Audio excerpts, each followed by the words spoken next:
Anekal ಪಟ್ಟಣದಲ್ಲಿರುವ doctor S ಗೋಪಾಲರಾಜ್ ಕಾಲೇಜಿನಲ್ಲಿ ಸಂವಿಧಾನ ಮತ್ತು ಉಚಿತ ಕಾನೂನು ಅರಿವು ಕಾರ್ಯಕ್ರಮ ನಡೆಯಿತು. ಇನ್ನು ಕಾರ್ಯಕ್ರಮದಲ್ಲಿ ಪ್ರೊಫೆಸರ್ ವಿ ರಾಮಕೃಷ್ಣರವರು ಮಾತನಾಡಿ, ಶಿಕ್ಷಣ ಪಡೆದರೂ ಉದ್ಯೋಗ ಸಿಗುತ್ತಿಲ್ಲ. ಇವತ್ತಿನ ದಿನಗಳಲ್ಲಿ ಶಿಕ್ಷಣವನ್ನು ಹೆಚ್ಚು ಜನ ಪಡೆಯುತ್ತಿದ್ದಾರೆ. 20% ಜನರಿಗೆ ಉದ್ಯೋಗ ಸಿಗುತ್ತಿದೆ. ಇನ್ನು 80% ಜನರಿಗೆ ಉದ್ಯೋಗ ಸಿಗುತ್ತಿಲ್ಲ ಎಂದು ಬೇಸರ ವ್ಯಕ್ತಪಡಿಸಿದರು. ಇನ್ನು ಹಿರಿಯ ವಕೀಲರಾದ RVV ಮೂರ್ತಿರವರು ಮಾತನಾಡಿ, ಹೊಸ ಕ್ರಿಮಿನಲ್ ಕಾಯ್ದೆಗಳನ್ನು ವಿದ್ಯಾರ್ಥಿಗಳು ತಿಳಿದುಕೊಳ್ಳಬೇಕು. ಅದರಲ್ಲೂ ಹೆಣ್ಣು ಮಕ್ಕಳು ಕಾನೂನುಗಳನ್ನು ತಿಳಿದರೆ ಜೀವನವನ್ನು ಸುಗಮವಾಗಿ ನಡೆಸಬಹುದು ಎಂದು ಹೇಳಿದರು. ಹಾಗೆಯೇ ವಕೀಲರಾದ ಚಿಕ್ಕ ಹಗಡೆ ಪುರುಷೋತ್ತಮರವರು ಮಾತನಾಡಿ, ಸಂವಿಧಾನ ಮತ್ತು ಸಂವಿಧಾನ ನಮ್ಮ ಜೀವನ ಶೈಲಿಯಲ್ಲಿ ಬಹಳ ಮುಖ್ಯ ಪಾತ್ರ ವಹಿಸುತ್ತದೆ.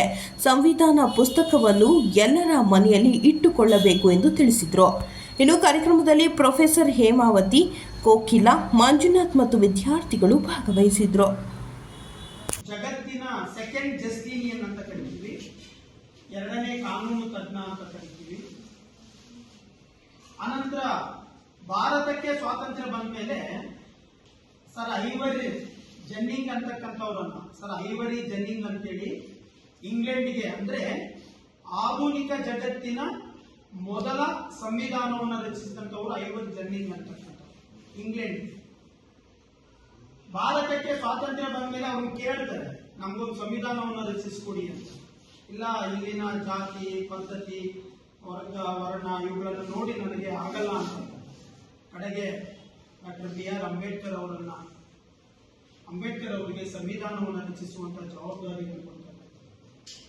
ಸಂವಿಧಾನ ರಚನೆ ಆಯಿತು 1950 ಜನವರಿ 26 ಸ್ವೀಕೃತನೂ ಮಾಡಿದೆ. ಆದ್ರೆ ಒಂದು ನೆನ್ಪಿಟ್ಕೊಳ್ಳಿ, ಸಂವಿಧಾನ ಕಾನೂನುಗಳ ಗುಚ್ಛ ಅಂತಕ್ಕಂಥದ್ದು ನಾವು ನಮಗಾಗಿ ನಮ್ಮ ಬದುಕನ್ನ ಸರಿಯಾದ ದಿಕ್ಕಿನಲ್ಲಿ ನಡೆಸುವುದಕ್ಕಾಗಿ ರೂಪಿಸಿಕೊಂಡಿರುವಂತಹ ಒಂದು ಗುಚ್ಛ ಅಥವಾ ಒಂದು ಗುಂಪು. ಆದ್ರೆ ಇವತ್ತು ಏನಾಗಿದೆ ಅಂತಂದ್ರೆ, ನಾನು ನಿನ್ನೆ ಈ ಮಾತನ್ನ ಮಾತಾಡಬೇಕು ಅನ್ಕೊಂಡೇ ಇದ್ದೆ. ನಿನ್ನೆ ಬರ್ತಾ ಇರೋ ಬಸ್ಸಲ್ಲಿ ಯಾರು ಬಹಳ ಹೆಚ್ಚು ಕಮ್ಮಿ 80-90 ಇಯರ್ಸ್ ಓಲ್ಡ್ ಏನಾಗಿದೆ ಅಂತಂದ್ರೆ, ಈ ಬಸ್ ರಶ್ ಇತ್ತು, ನಾನು ಪಕ್ಕದಲ್ಲಿ ಕೂತ್ಕೊಂಡಿದ್ದ, ಈ ಕಾಲೇಜು ವಿದ್ಯಾರ್ಥಿಗಳು ಹೆಚ್ಚು ಬಸ್ಸಲ್ಲಿ ಇತ್ತು. ಆ ಮನುಷ್ಯ ಒಂದು ಮಾತಂದ, ಏನಪ್ಪ ಸರ್ವಿಸ್ ಸಸ್ತಾರು ನೋಡಿ, ಪಾಯಿಂಟ್ ಓದಿ ಸಾಯ್ತಾರೆ ಅಂತ. ಅವ್ರು ಎಷ್ಟು ಚೆನ್ನಾಗಿ ಅದಕ್ಕೆ ಒಂದು ಕ್ಲಾರಿಫಿಕೇಶನ್ ಅನ್ನ ಕೊಟ್ಟರು ಅಂತಂದ್ರೆ, ಇವತ್ತು 100ಕ್ಕೆ 100 ಮಂದಿನೂ ಎಜುಕೇಶನ್ಗೆ ಹೋಗ್ತಾ ಇದ್ದಾರೆ, ಅಂದ್ರೆ ವಿದ್ಯಾಭ್ಯಾಸ ಮಾಡೋದಕ್ಕೆ ಹೋಗ್ತಾ ಇದ್ದಾರೆ. ಎಲ್ಲರೂ ಯಾವುದೋ ಒಂದು ರೂಪದಲ್ಲಿ ವಿದ್ಯಾಭ್ಯಾಸವನ್ನ ಪಡಿತಾ ಇದ್ದಾರೆ. ಅಲ್ಲಿ ಎಲ್ರಿಗೂ ಕೆಲಸ ಸಿಗ್ತಾ ಇಲ್ಲ. 20% ಕೆಲಸ ಸಿಗ್ತಾ ಇದೆ, 80%ಗೆ ಕೆಲಸ ಇಲ್ಲ. ಈ 80% ಅವರು ಹಸು ಮೇಯಿಸೋದೋ, ಹುಲ್ ತರೋದೋ ಅಥವಾ ಬೇರೆ ಬೇರೆ ಬಿಸ್ನೆಸ್ ಮಾಡೋದು, ಈ ತರದ್ ಏನಾದ್ರು ಇದ್ರೆ ನಮ್ಮ ಸಮಾಜಕ್ಕೆ ಸಮಸ್ಯೆಗಳೇ ಇರೋದಿಲ್ಲ. ಆದ್ರೆ ಇವ್ರಿಗೆ ಯಾವ ಕೆಲಸ ಇಲ್ವೋ ಅಲ್ಕಟ್ ಕೆಲಸಗಳ ಮಾಡ್ಕೊಳ್ಳಕ್ಕೆ ಹಿಡಿತಾರೆ ನೋಡಿ. ಎಂತ ನನಗೆ ಒಂದು ದೊಡ್ಡ ಏನೋ ಬುದ್ಧ ತನ್ನ ಪ್ರೀತಿಯ ಶಿಷ್ಯ ಆನಂದನಿಗೆ ಬೋಧನೆ ಮಾಡಿದಂಗೆ ಆಗೋಯ್ತು ನನ್ನ ಕತೆ. ಆಮೇಲೆ ನಾನು ಆಲೋಚನೆ ಮಾಡಿದೆ, ಅದು ಭಾಗಶಃ ಸರಿ ಇರಬಹುದು, ಭಾಗಶಃ ತಪ್ಪು ಇರಬಹುದು. ಯಾಕಂತಂದ್ರೆ ಒಟ್ಟಾರೆ ಒಂದು ತಿಳ್ಕೊಳ್ಳಿ, ಅವರವರ ಪ್ರಜ್ಞೆ ಅವರವರಲ್ಲಿ ಇದ್ದು ಅವರವರ ಬದುಕನ್ನ ಅವರು ಮಾಡೋದಕ್ಕೆ ತೀರ್ಮಾನ ಆದ್ರೆ ಬಹುಶಃ ಈ ಜಗತ್ತಿನಲ್ಲಿ, ಈ ದೇಶದಲ್ಲಿ, ಈ ಊರಲ್ಲಿ ಕೋರ್ಟುಗಳು ಇಲ್ಲದೆ ಇರುವ ದಿವಸ, ಪೊಲೀಸ್ ಸ್ಟೇಷನ್ ಇಲ್ಲದೆ ಇರುವಂತಹ ದಿವಸ ಯಾವತ್ತಾದ್ರೂ ಬರುತ್ತಾ ಅಂತ ಒಂದ್ಸಾರಿ ನೆನಪು ಮಾಡ್ಕೊಳ್ಳಿ.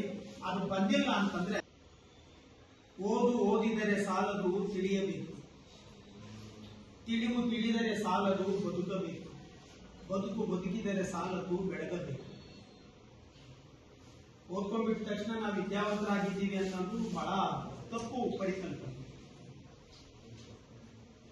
ತಿಳಿವು, ಜ್ಞಾನ, ಅರಿವು, ಪ್ರಜ್ಞೆ, ಕಾಮನ್ ಸೆನ್ಸ್ ಅಂತಕ್ಕಂಥದ್ದು ನಮ್ಗಿದ್ರೆ ನಮ್ಮ ಬದುಕು ಅಂತಕ್ಕಂಥದ್ದು ಸುಗಮವಾಗಿ ನಡೆಯುತ್ತೆ. ಏನಕ್ಕೆ ಬೇಕು ಕಾನೂನು ಅಂತಂದ್ರೆ, ನಮ್ಮ ಬದುಕನ್ನ ಸುಗಮವಾಗಿ ನಡೆಸಿಕೊಂಡು ಹೋಗುವುದಕ್ಕೆ. ಇಡೀ ಜಗತ್ತಿನಲ್ಲಿ ಹಿಸ್ಟ್ರಿಯಲ್ಲಿ ಮೊದಲ ಕಾನೂನು ತಜ್ಞ ಅಂತ ಕರೀತಕ್ಕಂಥದ್ದು ಹಮ್ಮೂರದಿ ಅವರು. ಹಮ್ಮೂರದಿ ಅಂತಕ್ಕಂಥವ್ರು ಅಡ್ಮಿನಿಸ್ಟ್ರೇಷನ್ ಅನ್ನ ಮಾಡೋದಿಕ್ಕೆ ಕಾನೂನುಗಳು ಬೇಕು ಅಂತ ಫಸ್ಟ್ ಆಫ್ ಆಲ್ ತಿಳ್ಕೊಂಡು ಹಮ್ಮೂರದಿ ಕೋಡ್ ಅಂತಕ್ಕಂಥ ಒಂದು ಕೋಡ್ ಅನ್ನು ರಚಿಸಿ ಕಾನೂನುಗಳನ್ನ ಆರಂಭಿಸಿದ್ರು. ಸೃಷ್ಟಿಯಾಗಿದೆ. ಅದು ಸ್ಪೆಷಲಿ ಈಗ ಇತ್ತೀಚೆಗೆ 1/7/2024 ಕಾನೂನು ತೀರಾ ಚೇಂಜ್ ಆಗಿದೆ. ಮತ್ತೆ ತೀರಾ ಇನ್ನು ಮುಂದೆ ಅಪರಾಧಿಗಳಿಗೆ ಆಗಿರ್ಲಿ, ಪೊಲೀಸರಿಗೆ ಆಗಿರ್ಲಿ ಅಥವಾ ವಕೀಲರಿಗೆ ಆಗಿರ್ಲಿ ಬಹಳ ಅಷ್ಟು ಈಸಿಯಾಗಿ ಲಾ ತಗೊಳಾಗಿಲ್ಲ ಇನ್ಮೇಲೆ.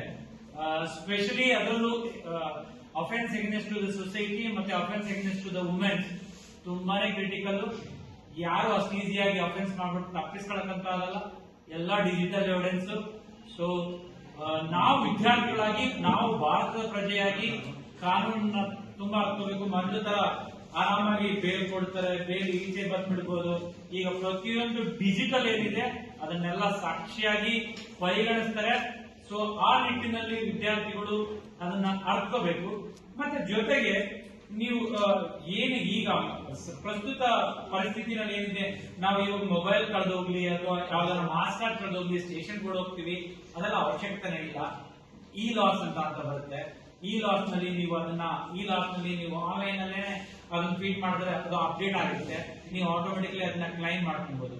ಸೊ ಆ ನಿಟ್ಟಿನಲ್ಲಿ ಈ ಟೆಲಿಲಾ ಅಂತ ಏನಿದೆ ಅದರಲ್ಲಿ ಅದನ್ನ ಪುರುಷೋತ್ತಮ ಅವರ ನೇತೃತ್ವದಲ್ಲಿ ಅದಿದೆ ಇವಾಗ.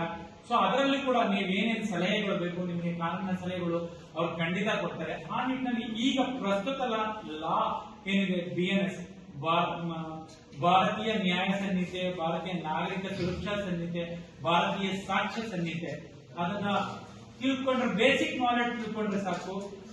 ಸೊ ಅದನ್ನ ನೀವು ಬಹಳಷ್ಟು ಪರಿಣಿತಿ ತಗೊಂಡು ತೀರಾ ಎಕ್ಸ್ಪರ್ಟ್ ಆಗ್ಬೇಕು ಅಂತ ಏನಿಲ್ಲ. ಬೇಸಿಕ್ ನಾಲೆಡ್ಜ್ ತಿಳ್ಕೊಂಡ್ರೆ ಒಬ್ಬ ಮನುಷ್ಯನ ಯಾವ ರೀತಿ ಫೇಸ್ ಮಾಡಬಹುದು ಅನ್ನೋದು ನಿಮ್ಗೆ ಗೊತ್ತಾಗುತ್ತೆ. ಆ ನಿಟ್ಟಿನಲ್ಲಿ ನೀವು ದಯವಿಟ್ಟು ಬೇಸಿಕ್ ನಾಲೆಡ್ಜ್ ತಿಳ್ಕೊಳ್ಳಿ. ಸೊ ಪ್ರತಿಯೊಂದಕ್ಕೂ ಸ್ಟೇಷನ್ಗೆ ಹೋಗಾಗಿಲ್ಲ. ಮತ್ತೆ ಈವನ್ ಯಾರೇ ಪೊಲೀಸ್ನವರು ಕೂಡ FIR ರಿಜಿಸ್ಟರ್ ಮಾಡ್ತಾರೆ. ಮಾಡಿದ ತಕ್ಷಣ ನಾವು ಯಾವುದೇ ಕಂಪ್ಲೇಂಟ್ ಕೊಟ್ಟರು ತಗೊಬೇಕು. ಫಸ್ಟ್ ಮೊದಲು ಹೋದ ತಕ್ಷಣ ಕಂಪ್ಲೇಂಟ್ ರಿಜಿಸ್ಟರ್ ಮಾಡ್ತಿದ್ವಿ, ಈಗ ಆಗಿಲ್ಲ. ಫಸ್ಟ್ ನೀವು ಏನೇ ಕಂಪ್ಲೇಂಟ್ ಕೊಟ್ಟರು ತಗೊಂತಾರೆ, ಅದನ್ನು ಪ್ರಿಲಿಮಿನರಿ ಎನ್ಕ್ವೈರಿ ಅಂತ ಮಾಡ್ತಾರೆ. ಆಪೋಸಿಟ್ ಅವರಿಗೆ ಮೊದಲು ಕರೆಸ್ತಾರೆ, ನೀವು ಕೊಡ್ತಾ ಇರೋ ಕಂಪ್ಲೇಂಟ್ ನ ಸರಿ ಇದೆಯಾ ಸರಿ ಇಲ್ವಾ ಅನ್ಬಿಟ್ಟು ಪರಿಶೀಲನೆ ಮಾಡಿ ಆಮೇಲೆ ಮುಂದಕ್ಕೆ ಹೋಗ್ತಾರೆ. ಸೊ ಆ ತರ ಎಲ್ಲ ಈಗ. ಮತ್ತೆ ಜೊತೆಗೆ ಯಾರೇ ಬೇಕಾದ್ರೂ ಎಲ್ಲಿ ಬೇಕಾದ್ರೂ FIR ರಿಜಿಸ್ಟರ್ ಮಾಡಬಹುದು ಅಂತ ಆಗುತ್ತೆ, ಆಗ ರಿಜಿಸ್ಟರ್ ಮಾಡಬಹುದು. ಬೇಕಾದ್ರೆ ಆಮೇಲೆ ಅದನ್ನ ಪರಿಶೀಲನೆ ಮಾಡಿ ಮತ್ತೆ ಬೇಕಾದ ಸೆಕ್ಷನ್ ಕಳಿಸ್ತಾರೆ.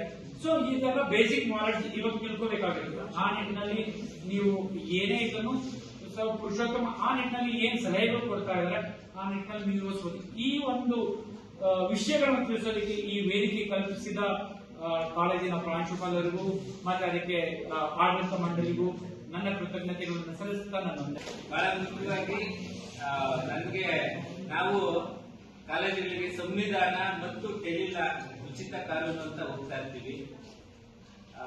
ಅದು ಆ್ಯಪ್ ಇದೆ. ನಿಮ್ಗೆ ಏನೇ ಕಾನೂನು ಬಂದ್ರು, ಇಶ್ಯೂಸ್ ಬಂದ್ರೆ ಟೆಲಿಲಾ ಅಂತ ಒಂದು ಆ್ಯಪ್ ಇದೆ, ಸಿಟಿಜನ್ ಅಂತ, ಇಂಡಿಯಾ ಸಿಟಿಜನ್. ಅದನ್ನ ರಿಜಿಸ್ಟರ್ ಮಾಡಿಕೊಂಡು ಅದ್ರೊಳಗಡೆ ನೀವು ಏನೇ ಸಮಸ್ಯೆ ಇದ್ದು ಕೇಳಿದ್ರು ಕೂಡ ಇಡೀ ಇಂಡಿಯಾದಲ್ಲಿ 170 ಜನ ಲಾಯರ್ಸ್ ಇದ್ದಾರೆ. ಇಡೀ ಇಂಡಿಯಾದಲ್ಲಿ 170 ಜನಕ್ಕಿಂತ ಹೆಚ್ಚಿದ್ದಾರೆ.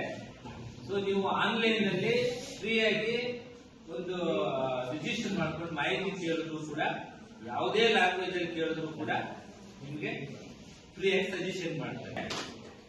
ನಿಮ್ಗೆ ಎಜುಕೇಶನ್ ಫ್ರೀಯಾಗಿ ಕೊಡ್ಬೇಕಂದ್ರೆ ಸಂವಿಧಾನದಲ್ಲಿ ಸಿಗುತ್ತೆ. ಸಂವಿಧಾನದಲ್ಲಿ ನಿಮ್ಗೆ ಏನೇನು ಅವಕಾಶಗಳಿದಾವೋ ನೀವು ಸಂವಿಧಾನವನ್ನ ಓದ್ಕೊಂಡ್ರೆ ಈಸಿ ಆಗುತ್ತೆ. ತುಂಬಾ ಸಿಂಪಲ್. ಎಕ್ಸಾಮ್ಸ್ ಕೂಡ ಯಾವುದೇ ಕಾಂಪಿಟೇಟಿವ್ ಎಕ್ಸಾಮ್ಸ್ ಅಲ್ಲಿ 10 ಮಾರ್ಕ್ಸ್ ಸಂವಿಧಾನದಲ್ಲಿ ಇರುತ್ತೆ. ತುಂಬಾ easy. 1 to 5 state, 1 to 4, 5 to 11 citizen, 12 to 36 fundamental rights, 37 to 51 fundamental duties, 51A fundamental duties.